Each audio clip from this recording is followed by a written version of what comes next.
12,805 ఓట్ల మెజార్టీతో గెలిచారు. కోట్ల సూర్యప్రకాష్ రెడ్డి డోన్ నియోజకవర్గం నుంచి టీడీపీ అభ్యర్థిగా గెలిచి 6,049 ఓట్ల మెజారిటీతో ఆయన కోట్ల సూర్యప్రకాష్ రెడ్డి గెలిచారు.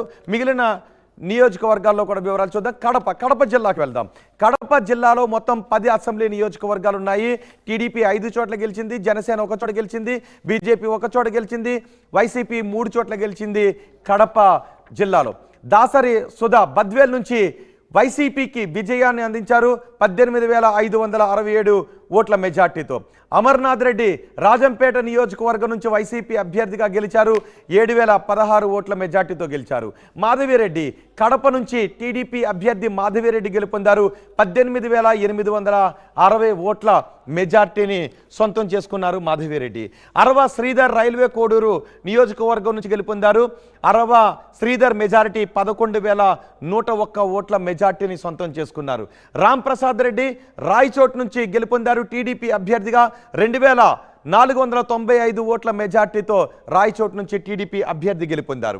ఇక మిగిలిన నియోజకవర్గాలు చూస్తే పుట్ట సుధాకర్ యాదవ్ మైదుకూరు నియోజకవర్గం నుంచి టీడీపీ అభ్యర్థిగా విజయాన్ని సాధించారు. చాలా సంవత్సరాల తర్వాత మైదుకూరులో టీడీపీ విజయాన్ని సాధించింది.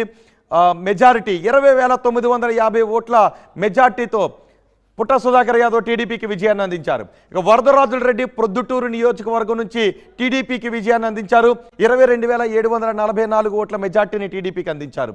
ఆదినారాయణ రెడ్డి జమ్మలమడుగు నియోజకవర్గం నుంచి గెలిచి బీజేపీకి విజయాన్ని అందించారు. ఆదినారాయణ రెడ్డి మెజారిటీ 17,191 ఓట్ల మెజార్టీని ఆయన సొంతం చేసుకున్నారు. పుత్తా చైతన్యరెడ్డి కమలాపురం నియోజకవర్గం నుంచి టీడీపీ అభ్యర్థిగా పోటీ చేసి 25,357 ఓట్ల మెజార్టీతో గెలిచారు.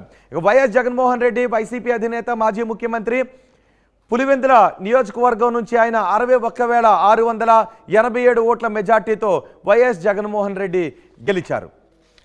ఇవి మొత్తానికి